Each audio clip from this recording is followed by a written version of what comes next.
Hello, Chelsea fans. How you doing? Chelsea fans, you're welcome to the channel. So this is Ugamadi, of course, you know that, and it's Up Chelsea TV. So Chelsea fans, let's go. Let's have some discussion because not so much transfer news to talk about today, but nevertheless, there are lots of players hoping to leave. You know, had a reports yesterday or 2 days ago about um, Manchester City being interested in Xavi Simons, seeing that Savinho probably will be leaving. For me, I feel like that's a bit odd because they play different roles. They don't play different roles, in my opinion. But I just feel like Chelsea should do the utmost to get that deal done. To get the deal done for Xavi. I don't know what is taking so long. I know a lot of people are saying and have been saying that as well. To be fair, that Chelsea are holding out for holding out for sales outgoings first before finalizing the deal for Xavi Simons. So I quite get that, but I just feel like whilst they're stepping up efforts to sign what's his face now to sign Garnacho, I think more focus should have been on Xavi Simons because one thing with Manchester City is that they're a threat. I know people feel like, okay, Xavi Simons is committed to Chelsea, he wants to come to Chelsea, but the main thing that he's committed to is leaving RB Leipzig. That's the main thing he's committed to. He would love to come to Chelsea. He probably has had initial discussions with, Maresca, Bali, and all that, and probably love the idea of being at Chelsea. But if push comes to shove, I'm not 100% convinced that he wouldn't move to a club that probably offer him at least the same pay that that Chelsea would offer him, and of course, would offer him Champions League football, and will offer him the opportunity to play in the Premier League as well. So just needs to get her act together because Man City, once they step into it and they're really serious about getting him, then that would be a serious issue for Chelsea, in my opinion. So it's just like, for instance, Isak wanted to go to Liverpool, so feel like everyone may feel like he wants to go to Liverpool. If Real Madrid steps in, that could be a game changer. If Man City steps in, that could be a game changer. Even if Chelsea steps in for Isak, that could be a game changer to turn his head away from going to Liverpool. So I think Chelsea really do need to get their acts together in terms of getting the Xavi deal done. Because for me, like I said in previous videos, I prefer to see Xavi at Chelsea more than Garnacho. I think he's more of a need for the club. So let me know his opinions on Man City apparently being interested in, Xavi Simons. Then Nkunku to Bayern. Now, they've always been interested in Nkunku since last season, you know, up to the since January, I would say, the winter transfer window of last season. They were interested in him, wanted to sign him, possibly I think agreed personal terms, but couldn't agree a fee with Chelsea. So I think fair play to him. He stayed at Chelsea, won the Conference League, won the Club World Cup. So at least he can say, and Chelsea can say, his time at Chelsea wasn't a complete, waste. But then again, now Bayern Munich are interested. RB Leipzig are also interested. But when you talk about his wages, Bayern Munich are more, you know, can really afford, can are the side that feel likely that they can afford his wages, as opposed to RB Leipzig. But then again, I think he could be a good bargaining, would I say cheap, for Chelsea to get Xavi Simons over the line. So let's see how that shakes down. So what do you think about Nkunku possibly going to Bayern Munich? For me, I'm open to it. I don't care where he goes. I hope he goes to a place where he can play. So that would RB Leipzig, go to Bayern Munich. That's fine by me. Let's all see how that shakes down. And then speaking about outgoings, there's a talk about Renato Veiga leaving Chelsea with Dortmund still interested. But the thing with Dortmund is, and a lot of German clubs, it's almost like when they want to sell players, they can quote high prices, £50 million, €62 million, but when it comes to buying players, they always act like they are broke. I don't know why. I don't know if anyone else has noticed this. They always act like they're broke. They tell you, oh, we want to take a player on loan, and then maybe with a buy option, or with an option to buy come the end of the season, and if the player does certain things or plays certain amount of games, then he would then we would buy him. Come on, you've just sold Gittins for 40 odd million, 48 or thereabout million pounds. So you should have money to spend on Vega if you really want Vega. And I think there's no way Vega stays. There's just no way he stays. Just like that, he would make the environment to be a toxic environment. Because what's the point having someone training on his own? I think if push comes to shove, from a Chelsea perspective, I wouldn't mind Nkunku going out on a loan. I mean Vega going out on loan with an obligation to buy, with a pure obligation to buy. That you don't need any other thing to happen. He's gone on loan. Come start of next season, 2026, 2027 season. Come start of the season, boom, instantly triggers. No other option. You just buy him if it comes to that. Because holding out, you want to hold out for a permanent sale. It must be a permanent sale now. You may end up not leaving, and you still have the wage bill on your books, and you still have him attached to your club. So I think if you can get a move for him, then you should go. Now I want to pose a question, because a lot of people it's word of Garnacho coming and all that, but this is a question I want to ask. What do you think, or how do you feel about Tyreek George leaving Chelsea? That's the question I want everyone to answer. Think about what do you think about Tyreek George leaving Chelsea. Let me know what you think about that one. So, and of course, talking about Nkunku is gone. Talking about what's his face now, Nicholas Jackson. He has to leave as well, because I don't see how he remains at the club. But just like Nkunku, I think his head is gone. We've seen Jackson sulk a lot when he's just being taken off. Now you have two more people ahead of him. There's no way he stays. And if Chelsea are insistent on getting Garnacho, then that just means there's no way he gets to even play. There's no way he even gets to play the left wing, and definitely he can't play on the right. So I think that's him gone. That's him gone, in my opinion. And this Xavi Simons thing, keep seeing reports that, not from Fabrizio Ornstein, because if it had come from Fabrizio Ornstein, you would have said, okay, that's very credible.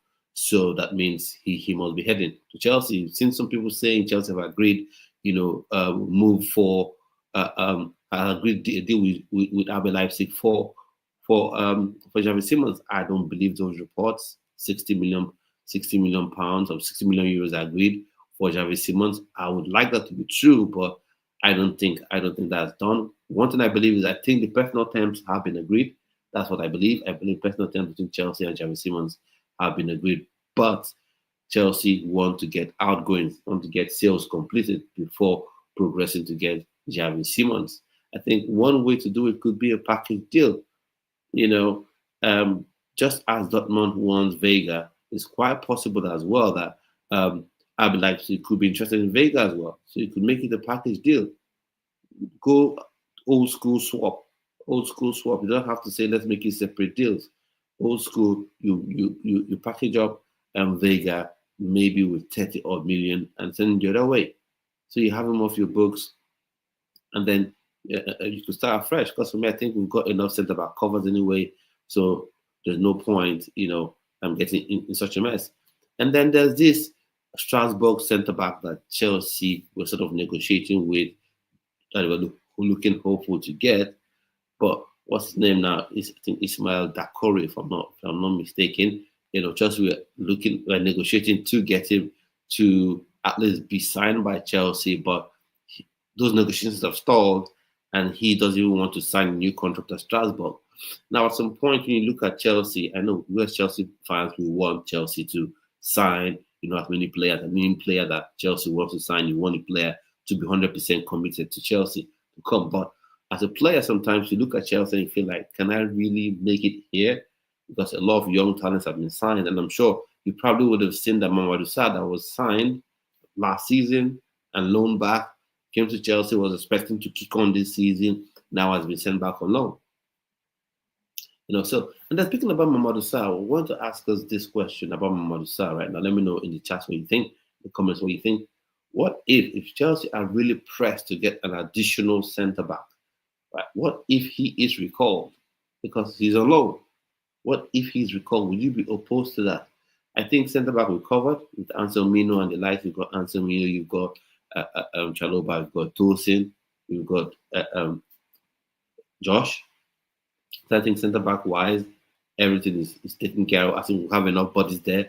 But the question is, if Chelsea really feels like they need to get a centre back, wouldn't it be better, to recall Mamadou Sarr, from Strasbourg, as opposed to, looking for someone you're going to pay hefty price on, And when I think about this Dakoro thing as well, I think Chelsea need to get more clubs within this multi-club network.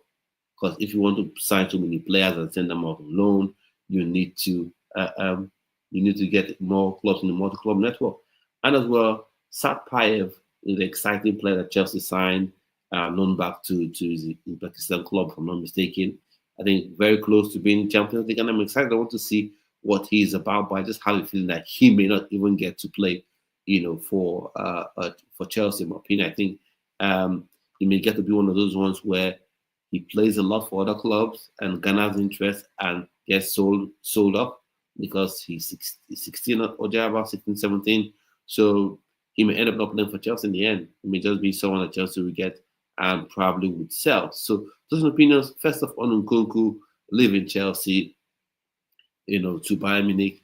If that deal comes true, is it something you're happy about? Is something you're excited about? Do you even still feel like Nkunku probably, has a future at Chelsea?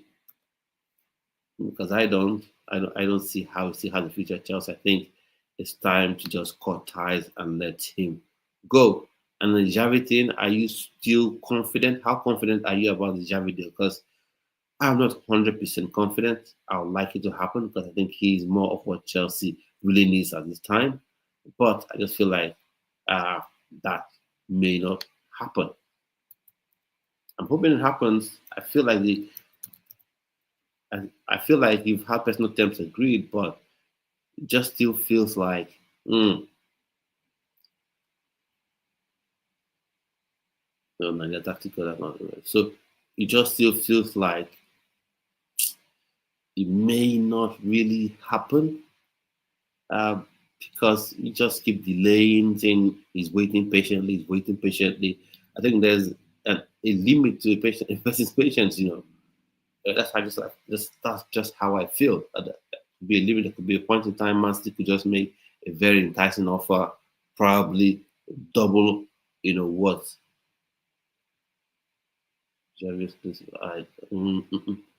So more recent. So this is what we're talking about. This is what we're talking about. Seeing the talk spot thing. Say Xavi Simons add up in transfer hijack plot despite Chelsea agreement. So, like I said, you could have the agreement, but the player is not super desperate to say, "Oh, I want to come to Chelsea." Right? The player could still say, "I want to go to. I just want to leave this club. I want to go to the Premier League. I want to play in the Champions League." And Chelsea would be a club that ticks all those boxes. So exclusive Xavi Simons add up in transfer hijack plot despite Chelsea agreement. So I saw something like this yesterday and today as well. And the club that was meant to, that was reported to want to hijack the deal is Manchester City. So I'm beginning to have certain doubts if the club can actually complete the deal. Because if you're just hell bent on sitting on there, more interested in getting a Garnacho in the building than a Simons, and then you want to wait patiently to get outgoings done before you actually sign someone, then that could be a serious problem for Chelsea. I think that could be a serious problem because, and what's funny, I don't even see how Man City needs a Xavi Simons because they do play with wingers. But it may just be one of those things where it's an opportunity in the market, they go out there and get it. It's not only Chelsea that does this opportunistic thing. I think Man City and other clubs, they do it as well. So, I just don't want Man City being involved because once they are involved, the whole dynamic changes. Because if it's Manchester United, what they only have to offer is money. Chelsea would have money, would have Champions League, would have the Premier League. But Man City would have the money, ability to double his wages, even more than what Chelsea would offer. Would also have Champions League football. Would also have the Premier League to offer to him. So I really hope Chelsea can speed up things and get the deal for Xavi Simons done. And then Ganacho, if he comes, he comes. That's just the way I feel about it, because I think he is more of a need for us than Javis, than Ganacho, in my opinion. And then Nkunku, RB Leipzig or Bayern Munich. Let's see how it goes. And that's the thing that confuses me a bit, because if RB Leipzig wants Nkunku as well as Bayern Munich, and he's open to going to either, and Chelsea wants to get Xavi Simons, why not just get the deal done? As opposed to this whole drama. Sometimes it makes me feel like this Clear Lake and Blueco ownership group are sort of more focused. They like this sort of drama, always having this drama going on about transfers every season. First season was Enzo Fernandez, second season was Caicedo. This season, is it going to be Xavi Simons thing where you want to drag it towards the end of the window and you get to pay more than you would have paid? Because that's what happened with Caicedo, right? Could have paid, was it 50 or 60 or million, and then dragged on. Liverpool got involved, offered 115, got involved, and then Chelsea offered 100, Liverpool offered 115. So, but for me, I just hope that even if it turns out to be that Xavi Simons behaves just like Caicedo did and chooses to play for Chelsea instead. So that's what I say. Let me know your opinions on the possibility of the deal being hijacked by Man City. And Nkunku, what do you feel about him? And Tyreek George, we must speak about him. It looks like he could be leaving if this Garnacho deal, comes true. And also, we talked about this yesterday, but I didn't get a lot of feedback. But I want to know what you think about Jackson being integrated into the team. We've seen recent reports about it again, that Chelsea are not really under any pressure to sell Jackson. So, do you think it even be possible for him to be reintegrated into the team? For me, I just think it's impossible. It's nice on paper. It's nice on paper. It's nice in theory to say, oh, Jackson will be reintegrated into the team. But I just feel like every area where he should play is blocked off. You've got Liam Delap, you've got João Pedro, so that side is closed down. And then though you say you just have Gittins, as a left wing option, you have Barry Judd there. I think maybe he should be able to play ahead of, or at least they both can fight for the slot. But if you then get Garnacho in the building, then I think it makes it a whole lot difficult for you to convince Jackson that he can actually play. And believe me, from what I've seen about Jackson, you don't want an unhappy Jackson in your team, because he will sulk all day long and his productivity will dip further. So I think if Newcastle come up with 50 odd million, I think to let him go. There's no need to be super greedy, because Chelsea spent, how much Chelsea spent on him? Chelsea spent, 30 odd million to sign Jackson. So if someone is willing to pay 50 odd, that means you're making 15 million a profit on it. So on the Jackson deal. So I don't see why Chelsea should value Jackson way too much, because that's something Chelsea have been guilty of doing, overvaluing the player, and then end of the day, the player doesn't move, the player is still left on your books, and you're stuck. I feel if Newcastle United are serious and they come up with 45, 50, maybe you can push for 55, then you get Jackson sold. I know some reports say Chelsea value Jackson at the same level as a Sesko. Well, Manchester United were very desperate for a striker, and they chose to pay, 75 million euros or thereabout for Sesko. So let's hope as well that Newcastle United are desperate enough to make that move for what's his face, or to make that move for Nicholas Jackson. And then the Veiga thing, like I said, there's no need thinking he's going to stay. Same thing as Jackson. I think the relationship has broken down right now. That's not going to happen. There's no point of him being in the team.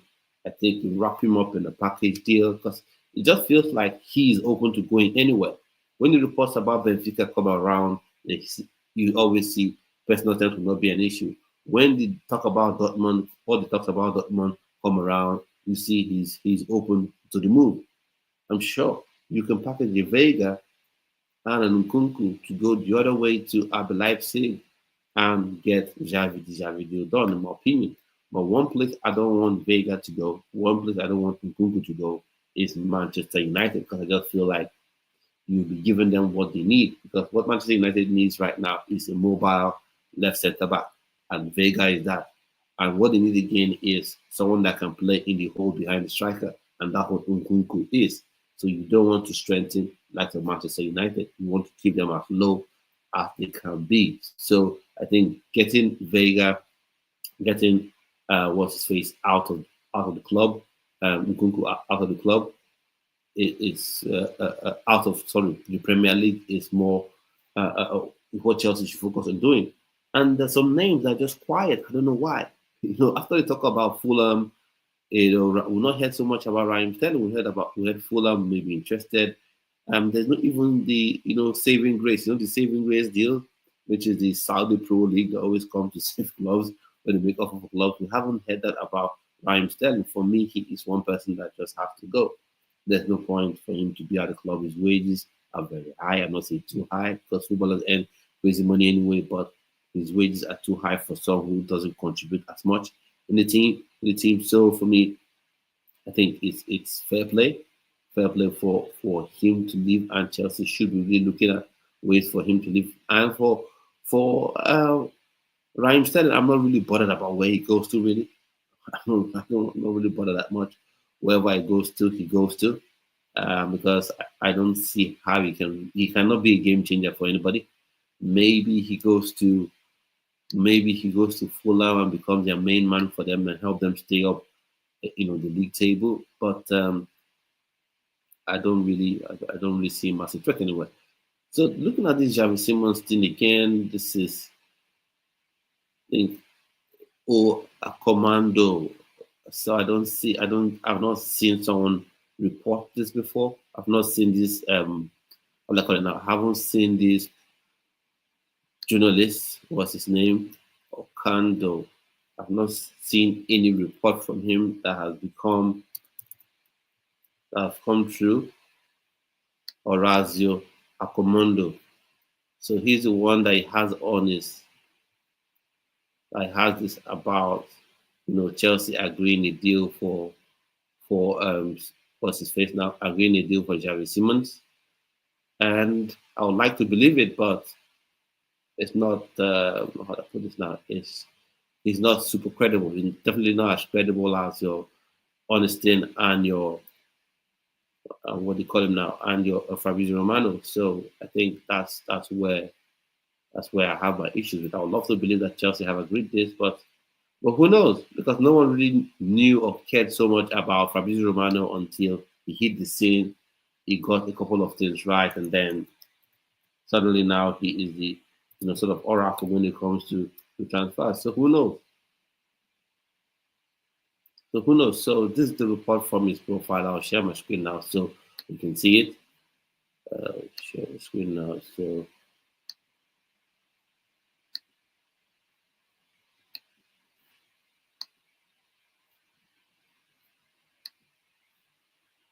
you can see it now. Total agreement between Chelsea and Leipzig for Xavi Simons, around £60 million. Xavi Simons will sign contract until 2023. Deal done. So while I will be super happy if this is true, just looking at the profile of the reporter, hopefully he's a real reporter. Can't see anything that I can say is super credible. Anything that you said has come true. So I just hold that hope that he's correct, that he's right, but I can't be super confident. I want the Xavi deal done. I want it done yesterday. I don't want it to drag on because, like I said, Man City, they're dangerous in the transfer window, in the transfer market, And then you've seen the statement about Donnarumma no longer in the PSG squad, probably will be leaving. Do you think he is good enough to such a level where Chelsea should break its wage structure to get him? Because I say he's better than Robert Sanchez. Some people may disagree. Now, it's one thing if Robert Sanchez can build off his form, from the Club World Cup and then just be this fantastic goalkeeper going forward, you know. So, but what if he returns to type? What if comes out of the season, he returns to type and he begins to struggle as like he struggled, for the better part of his Chelsea career? What do we do? So the only thing that makes me, a bit skeptical or have mixed feelings, rather, I think mixed feelings is the right phrase to use, have mixed feelings about, Donnarumma signing for Chelsea is one, Mike Penders. Because I think Mike Penders is a top level, elite level talent. He's generational. He's a generational talent when it comes to goalkeepers. So, because if Donnarumma comes, he won't be signed to a 1-year contract. That would be pointless. He'll probably have minimum 3 years, and it's still you have minimum 3 years, a three-year deal at least. And then what would that do to the development of Mike Penders? So unlike a striker or outfield player, you can start with a super experienced player, and then with 30 minutes on the clock, or 30 minutes left, or 25 minutes left, you can bring on that striker. But with the goalkeeper has to stay all through. You can't be changing, wasting substitutions on changing goalkeepers. The only way it would then make sense if Chelsea were to sign Donnarumma, the only way it would then make sense would be you have to sell off Robert Sanchez, and then Mike Penders comes, Robert Sanchez and Philip Jorgensen, or just Philip Jorgensen, and then Mike Penders comes in to be the number two, and Lennox, and maybe in a year or two can come in and become the number one. Otherwise, there's no point. So that's the one thing I think about to say. Mike Penders is so good as a young player, and I would have even preferred having Mike Penders in the team right now, but he's gone on loan, and it is what it is. So that's the only thing I think about when I say Donnarumma coming to Chelsea. I may not really want it to happen, but if in terms of what Chelsea needs right now, I think Donnarumma could be a good shout. But I just know it won't happen because his wages are mad and he's not super young. So, and then for some reason, you have people in the Chelsea hierarchy that are cheering for Robert Sanchez. I just don't think that that's going to happen this season at least. So he may end up going to Man City. And that would then free up Ederson. So would you want to go for Ederson? Because one of the things I've seen a lot of Chelsea fans criticize, a potential Donnarumma deal for is that Chelsea would love to play out from the back, but Donnarumma is not very good with his feet. So if Man City ends up signing Donnarumma, then that immediately means Ederson will be leaving the club. So Ederson, will he be a player that you want to get? Will he be a player that you would love to get at Chelsea? Because he plays that from the back. He's one of the best at doing that. I think, of course, and he's a very good shot stopper and all that. So that's an option if you want to get him. But the same things I've said about Donnarumma would apply in terms of the fact that his wages would be, far beyond what Chelsea would want, would be willing to offer. So that's just it, in my opinion.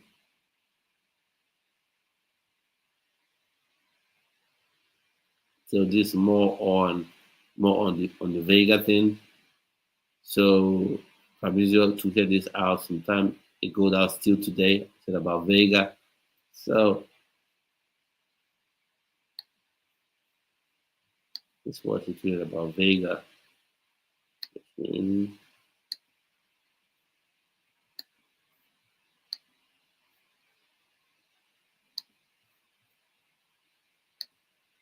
Veiga. So he says, Renato Veiga's future remains open as several clubs keep moving for the defender. Borussia Dortmund made approach to consider possible bid, but still deemed as expensive, as Chelsea only consider a permanent transfer.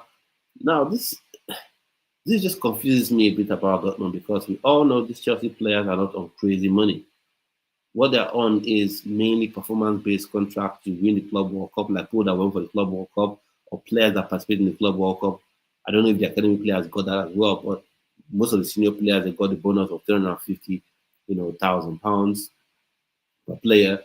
So it's usually performance-based contracts. So it's kind of confusing. Dortmund, are they playing around? Trying to say getting Veiga will be too expensive. I don't get it.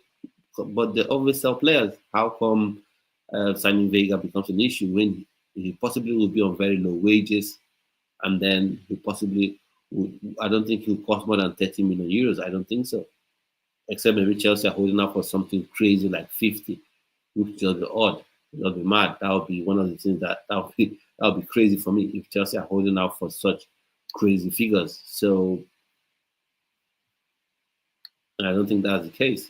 So, like I said, Vega is open to going anywhere. He's open to heading to Dortmund, Benfica, even open to maybe going to Juventus. There are talks about him going to Juventus. I think maybe that may be the best move for him because he went there and he played very well for them.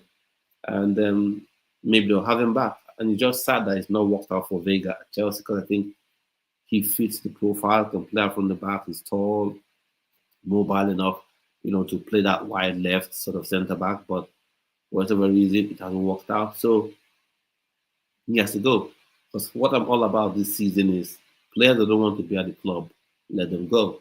Like for Madueke, for instance, I wanted Madueke to stay, but the speed with which he agreed to deal with Arsenal, personal terms quickly agreed and all, fair play, he should go. Any player that doesn't want to be at the club should be allowed to leave. So especially when you're not going to use that player or you're going to have the player spot blocked off anyway. There's no need to keep the player in-house and have the player sit on the bench. So fair play to Vega if he leaves. Philip Jorgensen, I'm guessing he will stick around as Robert Sanchez number 2, Nkunku to Bayern Munich. Let's see what happens. So I need to get your comments. I need to get your feedback. What do you think about Nkunku, Bayern, or RB Leipzig deal, swap deal? I will want to see. And do you think this Chelsea's model is there's an issue with it? Because right now it feels like some people are looking at it like I don't want to be part of a stockpile of players, so I may not even accept to come to Chelsea. So what do your thoughts or some opinions about that? And then talking about centre back situation. What do you think about that as well? You think Chelsea is fine as is, to go into next season, with the current centre backs that we have in the team, or you think Chelsea go out there and spend more money on centre backs? For me, I've said how I feel. I don't think Chelsea go out there and sign another centre back because it's pointless, except you're having to ship out Disasi, Badiashile, and the only way you can get it done is you go to maybe Benfica and say for Antonio Silva, we're going to give you 40 odd million, and then we give you Disasi, and then we give you Badiashile as well, and get the deal done that way, and get Antonio Silva in the building because though he's young, he's someone that can actually move the needle for Chelsea at centre back. But then on the flip side of it, that would just make it impossible for Josh Archiampong. So, but that's the only way I'll see someone coming in if Badiashile for sure and Disasi are going out and are going the other way. So, some opinions on possibility of Disasi and Badiashile being used as make way to get maybe an Antonio Silva. Other than that, for me, no, I'm good. Centre backs we have, fine. The only place I think Chelsea needs right now to get a player in is that 10 role, because I'm saying going into this season, Cole Palmer needs support. He needs that support going into the season. He needs someone to come off the bench, to possibly take his place when he's injured, when he's resting, when he needs to be rested rather. That I think he really needs that. He needs that competition as well. So that's why I'm kind of very insistent on Xavi Simons. The left wing option is you have people that can play that role. Whether or not Jackson stays, you have people that can play in that left wing role. But in that 10 role, all we just have is Cole Palmer. I know he's special, don't get me wrong. Each time I mention Cole Palmer, people think I don't know how good he is. I know he's super special. He's just the most important player. But he's human still. He needs to have that time where he can rest, have that time where maybe he can combine with people. So that's what I see with respect to having Xavi Simons in the building. I know some people will say Estavayo Willian, can play there. Yeah, he can play there, but the way I see it is if you get to play maybe a 3-man 10, that's another 4-2-3-1, then you can work to have Xavi Simons, thereby you can work to have an Estevao William there. But if you're going to drag him out of that right wing and play him centrally, I think you'll be robbing the team of something. I think you'll be robbing the team of something because I think he's someone that can run at players and go two ways. Unlike Pedro Neto. Pedro Neto, good with pace, running, but when it comes to the 1v1 thing, I think he's not that great. I'm not saying he's not good, but he's not that great, in my opinion. And now let me ask this question. Maybe some people here, I'm assuming that a lot of people here don't want Garnacho, but if you want Garnacho, between Garnacho and Gittins, who should start? Who would you want to start? Let me know in the chats. Who would you want to start for Chelsea? Who would be the number one guy for you?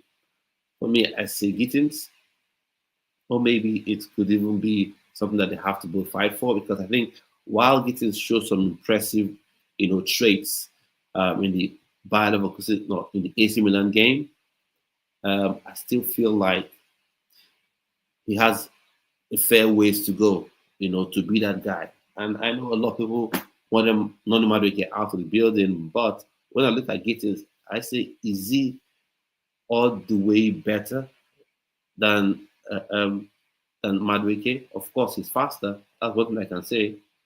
I can say he's faster. I can say he's faster. I can say he's faster than Noni Madueke for sure.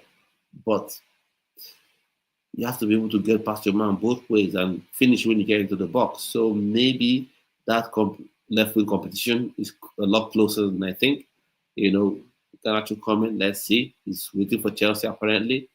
Let's see how all that shakes down. So if you're new to the channel, please hit the subscribe button, hit the like button as well, and do share the video, do share this content to people you feel who love content like this. So talking about the latest news concerning Chelsea, we talked about Man City possible hijack. Would that even happen? That's something I'm a bit skeptical about. I'm a bit anxious about. Hopefully that doesn't happen. Hopefully that doesn't happen.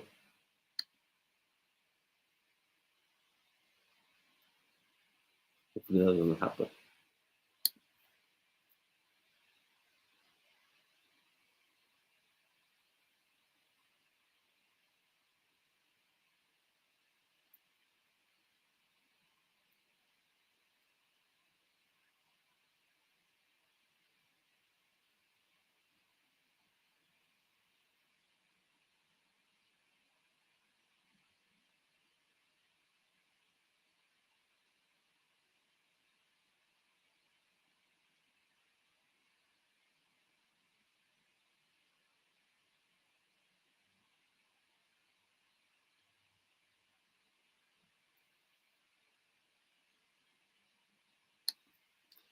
And then with the talk of Kanu Chukwuemeka, still of course Dortmund being interested in him, and there's also this thing that we heard that he's sort of upset with the way Chelsea treat their players. So for me, well, you kind of understand it. I know Chelsea fans will be like, "Oh, what is he complaining about? You paid a lot of money."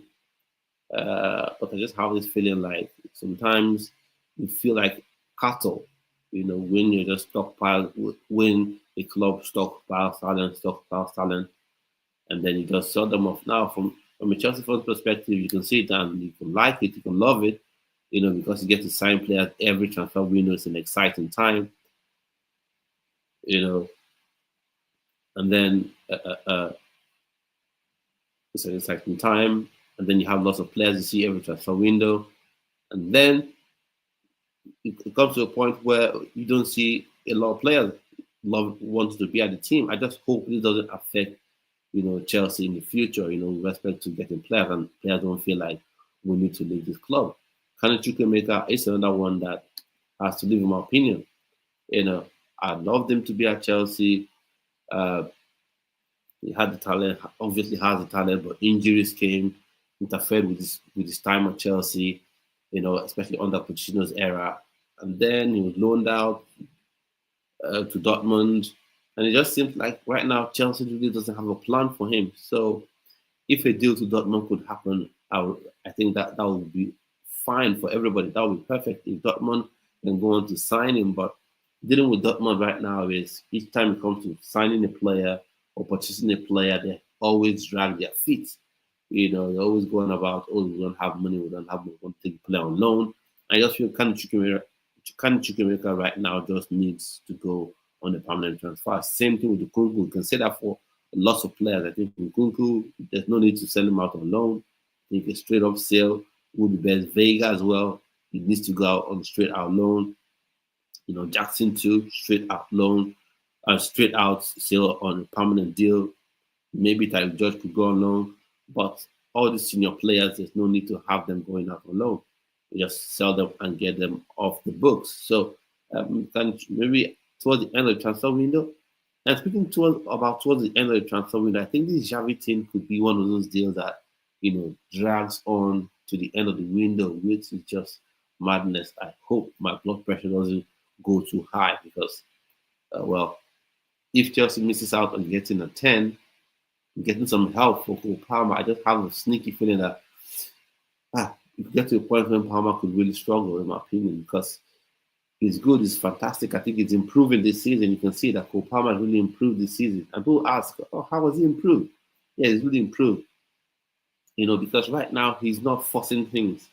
Last season, he was forcing things a lot because he felt like I need to be on the ball. I need to be the one to score that goal.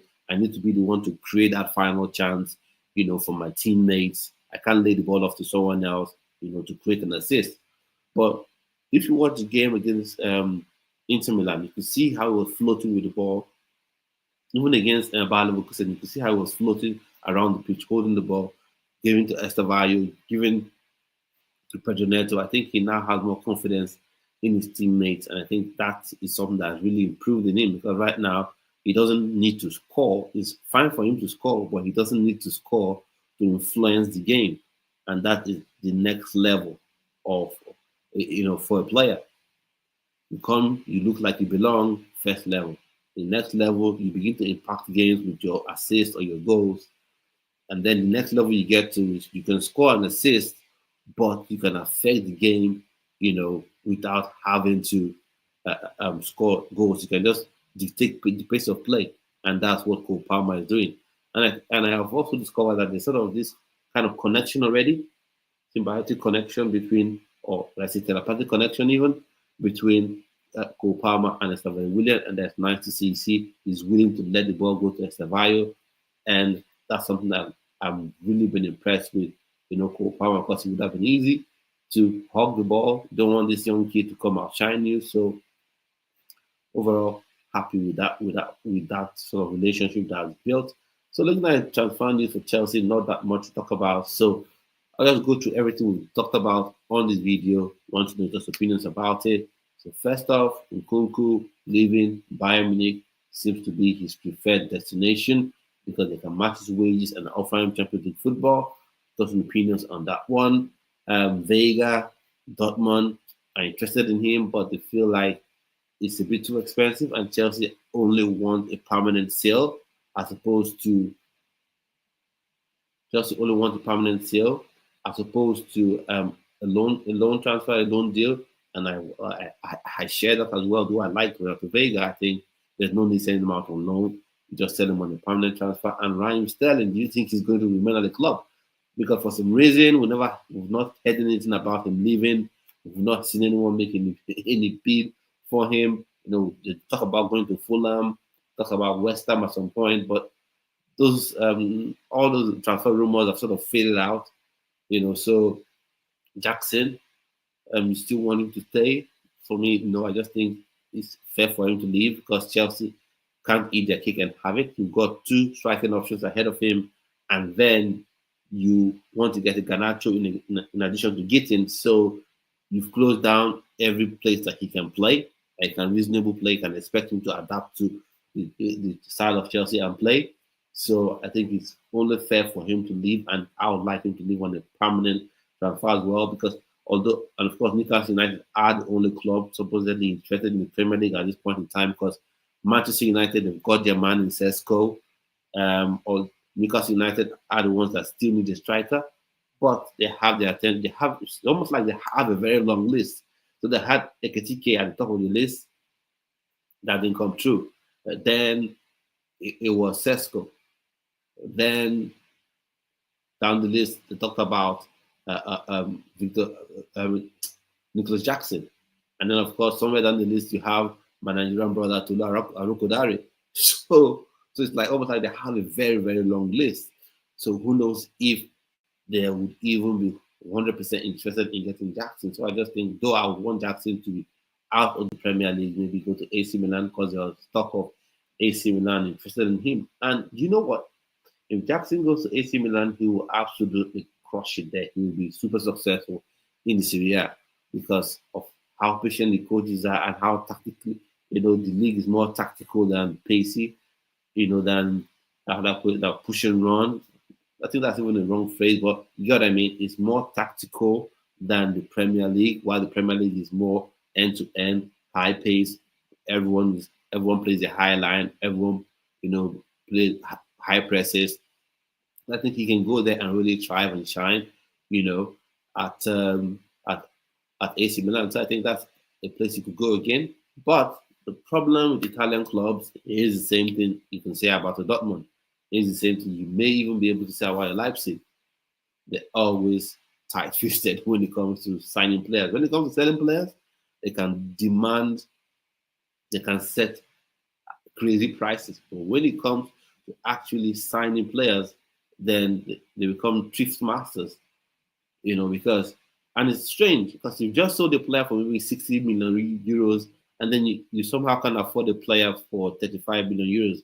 It's just odd for me. So, but I think from a player perspective, I think he would do well at AC Milan if that works. And we talked about this Xavi thing, possibly Man City looking to hijack the deal for him, and that's just crazy to me. I just hope it's his agent or his camp trying to get Chelsea to his agent, his camp, and then maybe RB Leipzig trying to get Chelsea to quicken their steps, hasten their steps in order to get the deal done. Because, like I said, Man City, if they're interested in getting him, they will get him. I know we're in the era of where every fan wants to argue like, oh, we have Super Pool, we have Pool, we have Pool. This player wants to play for us, not because of money, not because of anything else. He just loves to wear blue. Let's get it right. Xavi Simons was in La Masia. Xavi Simons went to PSG. Xavi Simons went to RB Leipzig. So I don't see that automatic filial connection with Chelsea that would say he's all set on coming to Chelsea. Now, he can be patient when Chelsea is the only concrete interested party in the room. Yeah, he can be patient. Oh, this big club, the biggest club in London, interested in signing you. You can be patient. They have Champions League. If you join the team, you're part of an exciting team. That will play in the Champions League, that can go as far as possible in the Champions League, that can possibly challenge for the Premier League title and FA Cup and Carabao Cup, League Cup. So you can be patient for it, and then possibly what they will offer you will be more than what an RB Leipzig will be able to offer you from Xavi Simons' point of view. But if a Man City comes in, they can offer Champions League, just like Chelsea. They can offer Premier League just like Chelsea, and they can even offer more in terms of wages than Chelsea, because right now Chelsea have this wage structure. So that is what I'm thinking about. I don't think Man City needs Xavi Simons, but that wouldn't stop him, and that hasn't stopped players from moving, because sometimes players have this in their head that I can go there and be the guy, because right now the only person you have in that 10 role for Man City right now is Ryan Cherki. And I think Xavi Simons can fill in his mind and say, okay, Ryan Cherki, I can go compete with him. So I just hope Chelsea are able to get this deal done and dusted over the line quickly. So let me know your opinions on what we've talked about so far. And if you're new, please subscribe to this channel and share this content to people you feel will love this sort of content as well. And then gradually we're heading to the start of the season. Chelsea gets to play Crystal Palace at Stamford Bridge on Sunday. So just opinions on that game. I'm fairly confident that that's a game that Chelsea can win, but Chelsea should start on the front foot, because just like we saw last season, the more you the more you allow Crystal Palace hanging there, you make things easier for them to at least nick a point off you. This is not even a knockout game. It makes it easier for them to nick a point off you. And the way Glasner has set them up, he set them up in such a way where he's not even looking to play this super high pressing thing, high line business. They're going to be pragmatic. And what makes them dangerous is that even if they're pragmatic, they can still hit you on a break really quickly. And before you know what's what, you've ended up conceding a goal. And you don't want to be a goal down against this Crystal Palace side because they can rip you to shreds with their constant counterattack. So Chelsea just needs to start quickly, start aggressively, start positively on the front foot and pen them back. And like I said on previous videos as well, that I'm impressed with certain things that Maresca has started to implement this season, which is those passes between the lines, those long passes between the lines. So between two defenders, just so the passes flow through. So love to see more of that. And that going long. People may see it as, oh, it's just little. What does it mean to go long? Yeah, going long is the difference between a quick counter-attack that you can score from and losing the ball and conceding the goal yourself. We saw it last season with Bournemouth. We saw it with Brighton as well, even if that game Chelsea won it. But we saw that sometimes the players refuse to read the room. They refuse to read the pitch and concede goals. Now, whether it's the players understanding more of Enzo Maresca's style of play and now they've fully grasped it and now implementing it perfectly, or it's something he just introduced this summer and they've taken it on board, I'm happy with it. It's just good to see that he's implemented it because last season, I don't know if you guys noticed this as well, last season, Chelsea would be pressed into their own half, but to still want to pass the ball out from the back. They still want to force the ball, which it does in short passes. When the quick long pass that could start a quick counter was on, they would still want to pass the ball out from the back. And that was a problem. And I felt like Enzo Maresca was just too stubborn. But maybe winning the Club World Cup, has given him that taste, the taste of winning, what it feels like. And that's why, for me, I was so upset when Chelsea, lost out to Newcastle United in that Carabao Cup knockout phase because of the selection, how Maresca dealt with the selection or of the team for that game. I felt like he didn't take it seriously because I know what it means for a young team to win. Because once you win, you have that taste of winning. The manager, the players, you have that taste of winning. Just like we saw with Jose Mourinho. Until that League Cup win, once Chelsea won that League Cup, bam, everyone had that hunger, had that desire. Because winning is such an infectious feeling. You win once, then you feel like you want that feeling, that euphoria, that joy you got from winning. You want to feel it again, just like a shark. Once the shark smells blood in water, it begins to go after the trail of blood. So it's the same thing. Once you win, you begin to hunt down winning. So maybe that's happened to the players and has also happened with Enzo Maresca. So he's now open to, we'll pass it from the back if you let us. If you want to press us high, we'll play the ball in behind the space you've left, and then we can counter you that way and pin you in your own half. So that's something I'm really happy that he's done, and hopefully we'll get to see, more flexible tactics, less stubborn, more concerned about winning, less concerned about philosophies, my style of football, and more focused on winning. I have no problem with style of play. I have no problem with philosophy. But a coach's philosophy, I feel, should be tied to winning. If the style that I want to play is being blocked by the opponent tactically, then because I want to win, I should be able to, tweak my system a bit to ensure that I get all 3 points if possible, as opposed to holding firm, and refusing to be flexible and be static. And then what happens is you end up, losing the game. So we want to thank everyone who's been on the stream, who's been watching this stream from start to this point. Really, thank you a lot because you're helping the channel grow. Now we have 110 subscribers on this channel. And hopefully by the weekend, we can hit 200 subscribers. Thank you so much. Let's keep going. Thank you all for your support. And At this point, we've come to the end of this video. This has been a slow news day from a Chelsea perspective. Let's all be patient. Hopefully, things will work out right. And for those of us who are anxious, just like me about Xavi Simons, hopefully our fears are allayed come, that Sunday. Maybe we know Xavi Simons could be unveiled on Sunday, and everyone can rest easy, especially if you're like me. So at this point, I've come to the end of this stream. Thanks so much for watching. Thanks so much for subscribing and clicking that notification bell. And I'll see you on yet another video. Stay well, stay blessed. Bye-bye.